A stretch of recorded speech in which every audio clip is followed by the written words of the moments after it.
ಒಂದು breaking news ಬರ್ತಾ ಇದೆ, ಏನು ಅಂತ ನೋಡೋಣ ಬನ್ನಿ.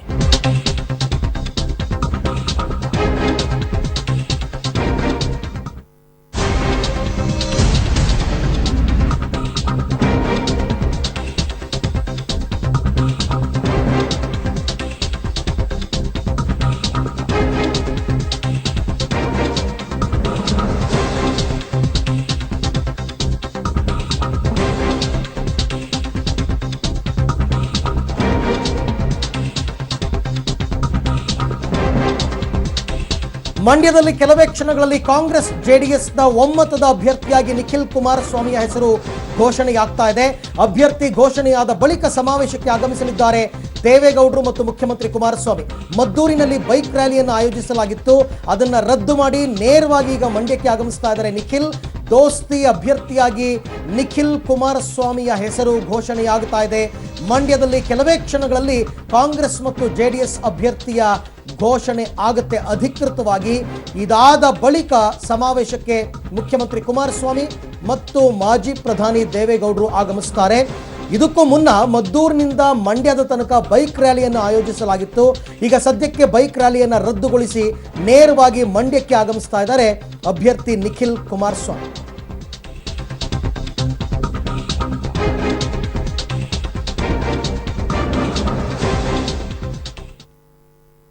ಓಕೆ, ನೀವೀಗ ನೋಡ್ತಾ ಇರತಕ್ಕಂಥ ನೇರ ದೃಶ್ಯಗಳು ಮಂಡ್ಯದಲ್ಲಿ ನಡೆಯುವಂತಹ ಬೃಹತ್ ಸಮಾವೇಶ. ಕಾಂಗ್ರೆಸ್ ಮತ್ತು ಜೆಡಿಎಸ್ನ ಒಮ್ಮತದ ಅಭ್ಯರ್ಥಿಯಾಗಿ, ಮೈತ್ರಿ ಅಭ್ಯರ್ಥಿಯಾಗಿ ನಿಖಿಲ್ ಕುಮಾರಸ್ವಾಮಿ ಮಂಡ್ಯದಿಂದ ಕಣಕ್ಕಿಳಿತಾ ಇದ್ದಾರೆ. ಇವತ್ತು ಅಧಿಕೃತವಾಗಿ ನಿಖಿಲ್ ಕುಮಾರಸ್ವಾಮಿಯ ಹೆಸರು ಜನರ ಸಮ್ಮುಖದಲ್ಲಿಯೇ ಘೋಷಣೆಯಾಗುತ್ತೆ. ನಿನ್ನೆ ಹಾಸನದಲ್ಲಿ ಪ್ರಜ್ವಲ್ ರೇವಣ್ಣ ಹೆಸರು ಘೋಷಣೆಯಾಗಿತ್ತು. ಇವತ್ತು ನಿಖಿಲ್ ಕುಮಾರಸ್ವಾಮಿ ಹೆಸರು ಘೋಷಣೆ ಆಗ್ತಾ ಇದೆ. ಹೆಸರನ್ನ ಜೆಡಿಎಸ್ನ ಮುಖಂಡರು ಘೋಷಣೆ ಮಾಡ್ತಾರೆ. ಅದಾದ ಬಳಿಕ ಮುಖ್ಯಮಂತ್ರಿ ಕುಮಾರಸ್ವಾಮಿ ಮತ್ತು ಎಚ್ ಡಿ ದೇವೇಗೌಡರು ಸಮಾವೇಶ ನಡೆಯುವಂತಹ ಜಾಗಕ್ಕೆ ಆಗಮಿಸ್ತಾರೆ. ನಿನ್ನೆ ದೇವೇಗೌಡರು ಕೂಡ ಹೇಳಿದ್ರು, ನಾಳೆ ನಾನು ಮಂಡ್ಯಕ್ಕೆ ಹೋಗ್ತಾ ಇದ್ದೀನಿ, ಅದ್ಯಾರು ನನಗೆ ಗೋ ಬ್ಯಾಕ್ ಅಂತಾರೆ ನಾನು ನೋಡೇ ಬಿಡ್ತೀನಿ ಅಂತ. ಒಂದು ಕಡೆ ದೃಶ್ಯದಲ್ಲಿ ತಾವೀಗ ನೋಡ್ತಾ ಇದ್ದೀರಾ, ಕುಮಾರಸ್ವಾಮಿ ಮತ್ತು ಎಚ್ ಡಿ ದೇವೇಗೌಡರು ಹೊರಡ್ತಾ ಇರತಕ್ಕಂಥ ದೃಶ್ಯಾವಳಿಗಳನ್ನು ತಾವು ನೋಡ್ತಾ ಇದ್ದೀರಾ. ಮತ್ತೊಂದು ಕಡೆ ಮಂಡ್ಯದ ಸಮಾವೇಶವನ್ನು ಕೂಡ ನಾವು ನಿಮಗೆ ತೋರಿಸ್ತಾ ಇದ್ವಿ. ಎಲ್ಲರೂ ಕೂಡ ಒಪ್ಪಿಗೆಯನ್ನು ಕೊಟ್ಟಿರೋದ್ರಿಂದ, ಅಂದರೆ ಕಾಂಗ್ರೆಸ್ ಆಗಿರ್ಬೋದು ಮತ್ತು ಜೆ ಡಿ ಎಸ್ ಆಗಿರ್ಬೋದು, ಅವರು ಸ್ಥಾನವನ್ನು ಹಂಚಿಕೆ ಮಾಡಿಕೊಂಡು ಮಂಡ್ಯ ಕ್ಷೇತ್ರವನ್ನು ಅಧಿಕೃತವಾಗಿ ಜೆ ಡಿ ಎಸ್ಗೆ ಈಗಾಗಲೇ ಬಿಟ್ಟುಕೊಡಲಾಗಿದೆ. ಹಾಗಾಗಿ ಬಿಟ್ಟುಕೊಟ್ಟ ನಂತರ ಈಗ ಮಂಡ್ಯದಿಂದ ಅಭ್ಯರ್ಥಿಯನ್ನು ಅಧಿಕೃತವಾಗಿ ಘೋಷಣೆ ಮಾಡಬೇಕಾಗುತ್ತಲ್ಲ. ಎಲ್ರಿಗೂ ಗೊತ್ತು ನಿಖಿಲ್ ಕುಮಾರಸ್ವಾಮಿನೇ ಅಭ್ಯರ್ಥಿ ಅಂತ. ಈಗಾಗಲೇ ನಿಖಿಲ್ ಪ್ರಚಾರವನ್ನು ಕೂಡ ಕೈಗೊಂಡಿದ್ದಾರೆ. ಕೆಲವರ ಬಾಯಿನಲ್ಲೂ ಕೂಡ ಈಗಾಗಲೇ ಬಂದಿದೆ ಹೆಸರು ನಿಖಿಲ್ ಕುಮಾರಸ್ವಾಮಿ ಅಂತ. ಆದರೆ ಎಲ್ಲದಕ್ಕೂ ಒಂದು ಶಿಷ್ಟಾಚಾರ ಅಂತ ಇರುತ್ತಲ್ಲ, ಆ ಶಿಷ್ಟಾಚಾರದ ಪ್ರಭಾವದಲ್ಲಿ ಈಗ ಆಗ್ತಾ ಇರ್ತಕ್ಕಂಥದ್ದು. ನೀವೀಗ ನೋಡ್ತಾ ಇದ್ದೀರಾ, ನಿಖಿಲ್ ಕುಮಾರಸ್ವಾಮಿ ನೇರವಾಗಿ ಮಂಡ್ಯದ ಸಮಾವೇಶ ನಡೀತಾ ಇರತಕ್ಕಂಥ ಸ್ಥಳಕ್ಕೆ ಆಗಮಿಸ್ತಾ ಇರತಕ್ಕಂಥದನ್ನ, ಮದ್ದೂರಿನಲ್ಲಿ ನಡೀಬೇಕಿದ್ದ ಬೈಕ್ ರ್ಯಾಲಿಯನ್ನು ರದ್ದುಗೊಳಿಸಿ ನಿಖಿಲ್ ಆಗಮಿಸ್ತಾ ಇದ್ದಾರೆ. ನಿಮ್ಮ ಗೆಲುವಿಗೆ ನಾವು ಸರಿಸ್ತೀವಿ ಅಂತ ನೀವು ಒಂದು ಚಪ್ಪಾಳೆಯನ್ನ ಹೊಡೆಯೋದ್ರ ಮುಖಾಂತರ, ನಿಮ್ಮ ಹರ್ಷೋದ್ಗಾರವನ್ನು ತೋರೋದ್ರ ಮುಖಾಂತರ ಅವರನ್ನ ನಾವು ಆಹ್ವಾನಿಸಬೇಕು, ಅವರನ್ನ ಗೌರವಿಸಬೇಕು ಅಂತ ಕಳಕಳಿಯ ಮನವಿ.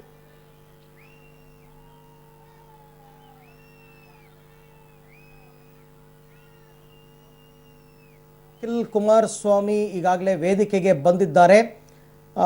ಬಹುತೇಕ ಮಂಡ್ಯ ಜಿಲ್ಲೆಯ ಎಲ್ಲ ಜೆ ಡಿ ಎಸ್ನ ಶಾಸಕರು ಕೂಡ ಈಗಾಗಲೇ ಉಪಸ್ಥಿತರಿದ್ದಾರೆ. ಎಲ್ಲರ ಒಮ್ಮತದ ಅಭ್ಯರ್ಥಿಯಾಗೇ ಮುಖ್ಯಮಂತ್ರಿ ಕುಮಾರಸ್ವಾಮಿ ಅವರ ಪುತ್ರ ನಿಖಿಲ್ ಕಣಕ್ಕೆ ಇಳಿತಾ ಇರತಕ್ಕಂಥದ್ದು. ಸೊ ಅದಕ್ಕೋಸ್ಕರ ಇವತ್ತು ಮಂಡ್ಯದಲ್ಲಿ ನಡೀತಾ ಇರತಕ್ಕಂಥ ಈ ಬೃಹತ್ ಸಮಾವೇಶದಲ್ಲಿ ಮಾಜಿ ಪ್ರಧಾನಿ ದೇವೇಗೌಡರು, ಮುಖ್ಯಮಂತ್ರಿ ಕುಮಾರಸ್ವಾಮಿ ಎಲ್ಲರೂ ಕೂಡ ಭಾಗವಹಿಸ್ತಾ ಇದ್ದಾರೆ.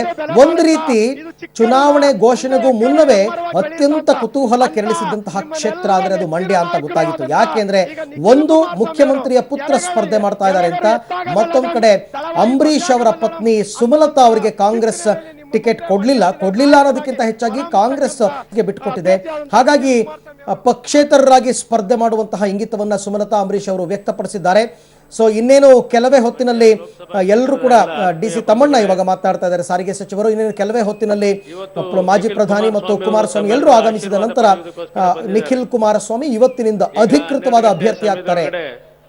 ಅವರನ್ನ ಅಭ್ಯರ್ಥಿಯಾಗಿ ಮಂಡ್ಯ ಲೋಕಸಭಾ ಕ್ಷೇತ್ರದ ಅಭ್ಯರ್ಥಿಯಾಗಿ ಘೋಷಣೆ ಮಾಡಬೇಕು, ನಾವು ಬರ್ತಾ ಇದ್ದೀವಿ, ನೀವು ಘೋಷಣೆ ಮಾಡಿ ಅಂತೇಳಿ ಸನ್ಮಾನ್ಯ ಎಚ್ ಡಿ ದೇವೇಗೌಡರು ಮತ್ತೆ ನಮ್ಮ ಮುಖ್ಯಮಂತ್ರಿಗಳಾದ ಕುಮಾರಸ್ವಾಮಿ ಅವರು ಹೇಳಿದ್ದಾರೆ.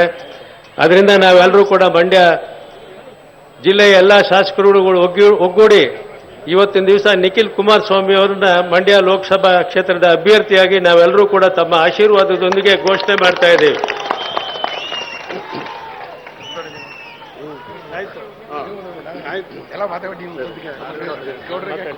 ಮಾತಾಡ್ತಾ ಇರಿ, ನೀವು ಮಾತಾಡ್ತಾ ಇರಿ, ನೀವು ಮಾತಾಡಿ.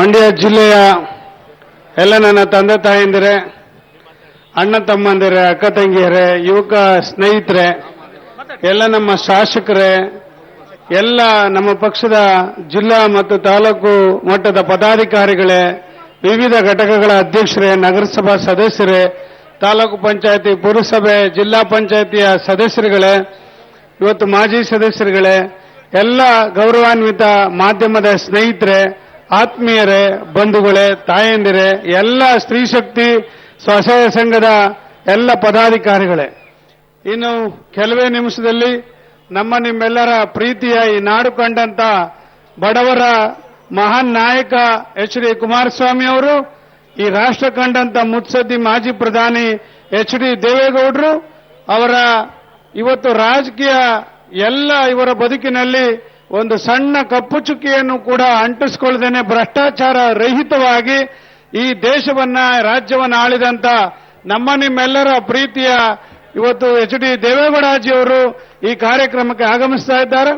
ಈಗ ತಾನೇ ನಮ್ಮ ನಾಯಕರು, ಹಿರಿಯ ಮುಖಂಡರು, ಸಾರಿಗೆ ಸಚಿವರು ಸನ್ಮಾನ್ಯ ಡಿ.ಸಿ. ತಮ್ಮಣ್ಣಜಿಯವರು, ನಮ್ಮ ನಾಯಕರು, ಯುವ ರಾಜ ನಿಖಿಲ್ ಕುಮಾರಸ್ವಾಮಿ ಅವರನ್ನ ಈ ಜಿಲ್ಲೆಯ ಮತ್ತು ಈ ಜಿಲ್ಲೆಯ ಸಂಸತ್ ಸದಸ್ಯರನ್ನಾಗಿ ಇವತ್ತು ಅಭ್ಯರ್ಥಿಯನ್ನಾಗಿ ಘೋಷಣೆ ಮಾಡಿದ್ದಾರೆ. ನಿಮ್ಮೆಲ್ಲರ ಆಶೀರ್ವಾದದಿಂದ ಇವತ್ತು ನಿಖಿಲ್ ಕುಮಾರಸ್ವಾಮಿ ಅವರಿಗೆ ತಾವೆಲ್ಲರೂ ಕೂಡ ಅಭೂತಪೂರ್ವವಾದಂತಹ ಬೆಂಬಲವನ್ನ ಕೊಟ್ಟು ಈ ಜಿಲ್ಲೆಯಲ್ಲಿ ಒಂದು ಹೊಸ ಉರುಪನ್ನ, ನಾಯಕತ್ವವನ್ನ ಬೆಳೆಸ್ತಕ್ಕಂಥ ಜವಾಬ್ದಾರಿ ಕೆಲಸ ನಮ್ಮ ಮೇಲೆ ಇದೆ. ನಿಮ್ಮೆಲ್ಲರ ಆಶೀರ್ವಾದ ನಿಖಿಲ್ ಕುಮಾರಸ್ವಾಮಿ ಅವರ ಮೇಲೆ ಇರಲಿ ಅಂತಕ್ಕಂಥ ಮಾತನ್ನ ಹೇಳ್ತಾ ತಮ್ಮಲ್ಲಿ ನಾನು ಮನವಿ ಮಾಡ್ಕೊಳ್ತಾ ಇದ್ದೇನೆ. ಬಂಧುಗಳೇ, ಇವತ್ತು ನವಚೇತನ ಒಂದು ಹೊಸ ಮುಖವನ್ನ ಈ ಜಿಲ್ಲೆಗೆ ನಾವು ಕೊಡ್ತಾ ಇದ್ದೇವೆ. ನೀವೆಲ್ಲರೂ ಸೇರಿ ಈ ನಾಡು ಕಂಡಂತ ಅಪರೂಪದ ಮುಖ್ಯಮಂತ್ರಿಗಳು ಕೋಟ್ಯಾಂತರ ರೂಪಾಯಿ ಹಣವನ್ನ ರೈತರ ಸಾಲ ಮನ್ನಾ ಮಾಡತಕ್ಕಂಥ ಜವಾಬ್ದಾರಿಯನ್ನು ಹೊತ್ತುಕೊಂಡು ಈಗಾಗಲೇ ಸಾವಿರಾರು ಕೋಟಿ ರೈತರ ಸಾಲವನ್ನ ಮಾಡಿರ್ತಕ್ಕಂಥ ಇವತ್ತು ಹೆಮ್ಮೆಯ ಪುತ್ರ ಇವತ್ತು 500 ರೂಪಾಯಿ ಇದ್ದಂತ ಮಾಸಾಸನವನ್ನ 1,000 ರೂಪಾಯಿಗೆ ಹೆಚ್ಚಿಗೆ ಮಾಡಿ ಏಪ್ರಿಲ್ನಿಂದ 2,000 ರೂಪಾಯಿ ಹೆಚ್ಚಿಗೆ ಮಾಡತಕ್ಕಂಥ ಇವತ್ತು ಕೆಲಸವನ್ನ ನಮ್ಮ ನಾಯಕರು ಕುಮಾರಸ್ವಾಮಿ ಅವರು ಮಾಡಿದ್ದಾರೆ. ಬಂಧುಗಳೇ, ಇವತ್ತು ಈ ಮಂಡ್ಯ ಜಿಲ್ಲೆನಲ್ಲಿ ಹಲವಾರು ರೈತರು ಆತ್ಮಹತ್ಯೆ ಮಾಡಿಕೊಂಡ್ರು. 5 ವರ್ಷ ನಮಗೆ ಬೆಳೆಗೆ ನೀರು ಬಿಡಲಿಲ್ಲ, ಭತ್ತ ಬೆಳೀಲಿಲ್ಲ, ಈ ಜಿಲ್ಲೆಯ ಜನ ಕಬ್ಬು ಬೆಳೀಲಿಕ್ಕೆ ಸಾಧ್ಯ ಆಗಲಿಲ್ಲ. ಸಕ್ಕರೆಯ ನಾಡು ಇವತ್ತು 5-6 ವರ್ಷಗಳಲ್ಲಿ ಯಾವ ಪರಿಸ್ಥಿತಿಯಲ್ಲಿ ಇತ್ತು ಅಂತ ನೀವೆಲ್ಲರೂ ಕೂಡ ನೋಡ್ತಾ ಇದ್ರಿ. ಆದರೆ ಕುಮಾರಸ್ವಾಮಿ ಅವರು ಮುಖ್ಯಮಂತ್ರಿಗಳಾದ್ಮೇಲೆ ಇವತ್ತು KRS ತುಂಬಿ ತಮಿಳುನಾಡಿಗೂ ವಿಶೇಷವಾದ ನೀರನ್ನು ಹರಿಸಿ ನಮ್ಮ ಜಿಲ್ಲೆಯಲ್ಲಿ ಇವತ್ತು ಥೈಲ್ಯಾಂಡ್ನಲ್ಲೂ ಕೂಡ ಭತ್ತ ಬೆಳೀತಕ್ಕಂಥ ಇವತ್ತು ಒಂದು ಸಾಹಸವನ್ನ ಇವತ್ತು ಮೆರೆದಿದ್ದಾರೆ ನಮ್ಮ ನಾಯಕರು ಕುಮಾರಸ್ವಾಮಿ ಅವರು ಅಂತಕ್ಕಂಥ ಹೆಮ್ಮೆಯಿಂದ ನಾವೆಲ್ಲರೂ ಕೂಡ ಹೇಳ್ಕೋಬೇಕಾಗಿದೆ. ಬಂಧುಗಳೇ, ಇವತ್ತು ಮಳವಳ್ಳಿ ಅಂತ ಥೈಲ್ಯಾಂಡ್ನಲ್ಲಿ ನಾವು ಕೂಡ ಭತ್ತ ಬೆಳೆದಿದ್ದೀವಿ ಅಂದ್ರೆ ಅದಕ್ಕೆ ಶ್ರೀಮಾನ್ ಕುಮಾರಸ್ವಾಮಿ ಅವರು ಮುಖ್ಯಮಂತ್ರಿಗಳಾಗಿದ್ದೇ ಮೂಲ ಕಾರಣ ಅಂತಕ್ಕಂಥದ್ದನ್ನ ನಾವೆಲ್ಲರೂ ಕೂಡ ಅರ್ಥ ಮಾಡ್ಕೋಬೇಕಾಗಿದೆ. ಮಹಾನ್ ಬಂಧುಗಳೇ, ಇವತ್ತು ಪ್ರತಿ ವರ್ಷ ಕೂಡ ಓಕೆ, ಈಗ ಕೆಲವೇ ನಿಮಿಷಗಳ ಹಿಂದಷ್ಟೇ ಮಂಡ್ಯದ ಲೋಕಸಭಾ ಅಭ್ಯರ್ಥಿಯಾಗಿ ಜೆಡಿಎಸ್ನಿಂದ ನಿಖಿಲ್ ಕುಮಾರಸ್ವಾಮಿ ಹೆಸರು ಅಧಿಕೃತವಾಗಿ ಘೋಷಣೆ ಮಾಡಿದ್ದಾರೆ ಸಾರಿಗೆ ಸಚಿವ ಡಿ.ಸಿ. ತಮ್ಮಣ್ಣ. ಅವರೇ ಹೇಳ್ತಾ ಇದ್ರು, ನಾವು ಮಾಜಿ ಪ್ರಧಾನಿ ದೇವೇಗೌಡರು ಈಗ ನನಗೆ ಕರೆ ಮಾಡಿದ್ರು, ನಾವು ಕೂಡ ಸಮಾವೇಶಕ್ಕೆ ಬರ್ತಾ ಇದ್ದೀವಿ, ಆದರೆ ನಾವು ಸಮಾವೇಶಕ್ಕೆ ಬರುವ ಮುನ್ನವೇ ನಿಖಿಲ್ ಅವರನ್ನು ಅಭ್ಯರ್ಥಿಯನ್ನಾಗಿ ತಾವು ಘೋಷಣೆ ಮಾಡಬೇಕು ಅಂತ ನನ್ನನ್ನು ಕೇಳಿಕೊಂಡ್ರು. ಹಾಗಾಗಿ ನಾವು ಮಂಡ್ಯ ಜಿಲ್ಲೆಯ 7-8 ಶಾಸಕರು ಒಮ್ಮತದಿಂದ ಒಗ್ಗಟ್ಟಿನಿಂದ ಇವತ್ತು ಅನೌನ್ಸ್ ಮಾಡ್ತಾ ಇದ್ದೀವಿ, ಮಂಡ್ಯದಿಂದ ಮೈತ್ರಿ ಅಭ್ಯರ್ಥಿಯಾಗಿ ನಿಖಿಲ್ ಕುಮಾರಸ್ವಾಮಿ ಕಣಕ್ಕೆ ಇಳಿತಾ ಇದ್ದಾರೆ ಅಂತಕ್ಕಂಥ ಘೋಷಣೆಯನ್ನು ಮಾಡಿದ್ರು. ಈ ಘೋಷಣೆಯಾದ ಬಳಿಕವಷ್ಟೇ ಈಗ ದೇವೇಗೌಡರು ಮತ್ತು ಮುಖ್ಯಮಂತ್ರಿ ಕುಮಾರಸ್ವಾಮಿ ಈ ಸಮಾವೇಶಕ್ಕೆ ಬರ್ತಾ ಇದ್ದಾರೆ. ಸಾಕಷ್ಟು ಸಂಖ್ಯೆಯಲ್ಲಿ JDSನ ಕಾರ್ಯಕರ್ತರು ಬೆಂಬಲಿತರು ಇವತ್ತಿನ ಸಮಾವೇಶದಲ್ಲಿ ಸೇರಿದ್ದಾರೆ. ಮುಖ್ಯವಾಗಿ ಮಂಡ್ಯ ಅಂತಕ್ಕಂಥದ್ದು ದೇವೇಗೌಡರ ಪ್ರಬಲ ಹಿಡಿತ ಇರತಕ್ಕಂಥ ಒಂದು ಜಿಲ್ಲೆ. ತಾತ ಹಾಗೂ ಅಪ್ಪನ ಪ್ರಭಾವಿ ವರ್ಚಸ್ಸು ನಿಖಿಲ್ ಕುಮಾರಸ್ವಾಮಿ ಅವರ ಕೈ ಹಿಡಿಯುತ್ತೆ ಅಂತ ಕೂಡ ಹೇಳಲಾಗ್ತಾ ಇದೆ. ಜೊತೆಗೆ ಮಂಡ್ಯ ಒಕ್ಕಲಿಗರ ಭದ್ರಕೋಟೆ ಆಗಿರ್ತಕ್ಕಂಥದ್ದು.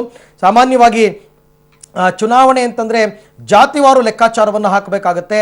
ಆದರೆ ಕಳೆದ ವಿಧಾನಸಭಾ ಚುನಾವಣೆಯಲ್ಲೇ ಇದು ಪ್ರೂವ್ ಆಗಿತ್ತು. 7ಕ್ಕೆ 7 ವಿಧಾನಸಭಾ ಕ್ಷೇತ್ರಗಳನ್ನು JDS ಗೆದ್ದುಕೊಂಡಿತ್ತು. ಅಲ್ಲಿಗೆ ಅದು ಒಕ್ಕಲಿಗರ ಪ್ರಬಲ ಹಿಡಿತ ಇರೋದ್ರಿಂದನೇ JDS ಅಷ್ಟೊಂದು ಸ್ಥಾನವನ್ನು ಗೆಲ್ಲೋದಕ್ಕೆ ಸಾಧ್ಯ ಆಯಿತು ಅಂತಕ್ಕಂಥ ವಿಶ್ಲೇಷಣೆಗಳು ಕೂಡ ಕೇಳಿಬಂತು. ಜೊತೆಗೆ ಜಿಲ್ಲೆಯ ಮೇಲೆ ದೇವೇಗೌಡರಿಗೆ ಮೊದಲಿನಿಂದಲೂ ಕೂಡ ಪ್ರಬಲ ಹಿಡಿತ ಇದೆ. ಜಿಲ್ಲೆಯ ಉದ್ದಗಲಕ್ಕೂ ಸಶಕ್ತ ಕಾರ್ಯಕರ್ತರ ಪಡೆಯೇ ಇದೆ ಮಂಡ್ಯದಲ್ಲಿ. ಜಿಲ್ಲೆಯ 8 ಶಾಸಕರು JDS ಪಕ್ಷದವರೇ ಆಗಿದ್ದಾರೆ. ನಿಖಿಲ್ ಯೂತ್ ಫೇಸ್ ಆಗಿರೋದ್ರಿಂದ ಮತದಾರರನ್ನ ಸೆಳೆಯಬಹುದು. ಈ ಎಲ್ಲ ಅಂಶಗಳನ್ನು ಪರಿಗಣಿಸಿ ಕೊನೆಗೆ ನಿಖಿಲ್ ಅವರೇ ಸೂಕ್ತ ಅಭ್ಯರ್ಥಿ ಅನ್ನುವಂತಹ ನಿರ್ಧಾರಕ್ಕೆ ಬಂದು ಈಗ ನಿಖಿಲ್ ಕುಮಾರಸ್ವಾಮಿಯನ್ನು ಮಂಡ್ಯದಿಂದ ಕಣಕ್ಕೆ ಇಳಿಸಲಾಗ್ತಾ ಇದೆ.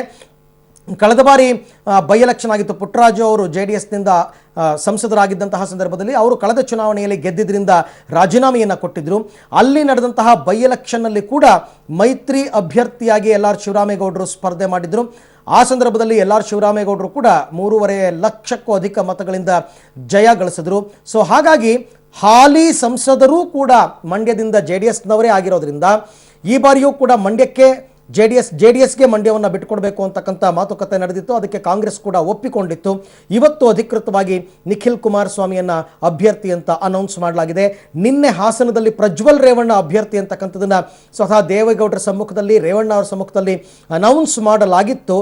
ಇವತ್ತು ಅವರ ಮತ್ತೋರ್ವ ಮೊಮ್ಮಗನನ್ನು ಅಭ್ಯರ್ಥಿಯನ್ನಾಗಿ ಈಗ ಕಣಕ್ಕಿಳಿಸ್ತಾ ಇದ್ದಾರೆ. ಶತಾಯಗತಾಯ ಮಂಡ್ಯದಲ್ಲಿ ತಮ್ಮ ಅಭ್ಯರ್ಥಿಯನ್ನು ಗೆಲ್ಲಿಸಿಕೊಳ್ಳಲೇಬೇಕು ಅನ್ನುವಂತಹ ಕಾರಣಕ್ಕೆ ಇಡೀ ಪಕ್ಷದ ಎಲ್ಲ ಶಾಸಕರು ಕೂಡ ಒಗ್ಗಟ್ಟಾಗಿದ್ದಾರೆ. ಆ ಒಗ್ಗಟ್ಟಿನ ಬಲದಿಂದಲೇ ನಿಖಿಲ್ ಕುಮಾರಸ್ವಾಮಿ ಗೆಲ್ತಾರೆ ಅಂತಕ್ಕಂಥದ್ದು. ಮತ್ತೊಂದು ಕಡೆ ನಿಖಿಲ್ಗೆ ಟಕ್ಕರ್ ಕೊಡೋದಕ್ಕೆ ಪಕ್ಷೇತರ ಅಭ್ಯರ್ಥಿಯಾಗಿ ಸುಮಲತಾ ಅಂಬರೀಶ್ ಅವರು ಕೂಡ ಸ್ಪರ್ಧೆ ಮಾಡ್ತಾರೆ. ಅವರು ಈಗಾಗಲೇ ಪ್ರಚಾರವನ್ನು ಕೈಗೊಂಡಿದ್ದಾರೆ ಅಂತಕ್ಕಂಥದ್ದು. ಆರಂಭದಲ್ಲಿ ಸುಮಲತಾ ಅವರು ನನಗೆ ಕಾಂಗ್ರೆಸ್ನಿಂದ ಟಿಕೆಟ್ ಕೊಡಬೇಕು ಅಂತ ಕೇಳ್ಕೊಂಡಿದ್ರು. ಆದರೆ ಕಾಂಗ್ರೆಸ್ ಈ ಕ್ಷೇತ್ರವನ್ನು JDSಗೆ ಬಿಟ್ಟುಕೊಟ್ಟಿರೋದ್ರಿಂದ ಟಿಕೆಟ್ ಕೊಡೋದಕ್ಕೆ ಆಗಲಿಲ್ಲ. ಆದರೂ ಪಕ್ಷೇತರ ಅಭ್ಯರ್ಥಿಯಾಗಿ ಸ್ಪರ್ಧೆ ಮಾಡಿ ಈಗ ನಿಖಿಲ್ ಕುಮಾರಸ್ವಾಮಿಗೆ ಸೆಡ್ಡು ಹೊಡೆಯೋದಕ್ಕೆ ಸುಮಲತಾ ಅವರು ಕೂಡ ಸಿದ್ಧರಾಗಿದ್ದಾರೆ. ಇವತ್ತು ನಿಖಿಲ್ ಕುಮಾರಸ್ವಾಮಿ ಅವರು ತಮ್ಮೆಲ್ಲರ ಆಶೀರ್ವಾದ ಪಡೆಯುವುದಕ್ಕೋಸ್ಕರ ಬಂದಿದ್ದಾರೆ. ಅವರನ್ನು ಅಭ್ಯರ್ಥಿಯಾಗಿ ಮಂಡ್ಯ ಲೋಕಸಭಾ ಕ್ಷೇತ್ರದ ಅಭ್ಯರ್ಥಿಯಾಗಿ ಘೋಷಣೆ ಮಾಡಬೇಕು, ನಾವು ಬರ್ತಾ ಇದ್ದೀವಿ, ನೀವು ಘೋಷಣೆ ಮಾಡಿ ಅಂತೇಳಿ ಸನ್ಮಾನ್ಯ HD ದೇವೇಗೌಡರು ಮತ್ತೆ ನಮ್ಮ ಮುಖ್ಯಮಂತ್ರಿಗಳಾದ ಕುಮಾರಸ್ವಾಮಿ ಅವರು ಹೇಳಿದ್ದಾರೆ. ಅದರಿಂದ ನಾವೆಲ್ಲರೂ ಕೂಡ ಮಂಡ್ಯ ಜಿಲ್ಲೆಯ ಎಲ್ಲ ಶಾಸಕರುಗಳು ಒಗ್ಗೂಡಿ ಇವತ್ತಿನ ದಿವಸ ನಿಖಿಲ್ ಕುಮಾರಸ್ವಾಮಿ ಅವರನ್ನ ಮಂಡ್ಯ ಲೋಕಸಭಾ ಕ್ಷೇತ್ರದ ಅಭ್ಯರ್ಥಿಯಾಗಿ ನಾವೆಲ್ಲರೂ ಕೂಡ ತಮ್ಮ ಆಶೀರ್ವಾದದೊಂದಿಗೆ ಘೋಷಣೆ ಮಾಡ್ತಾ ಇದ್ದೀವಿ.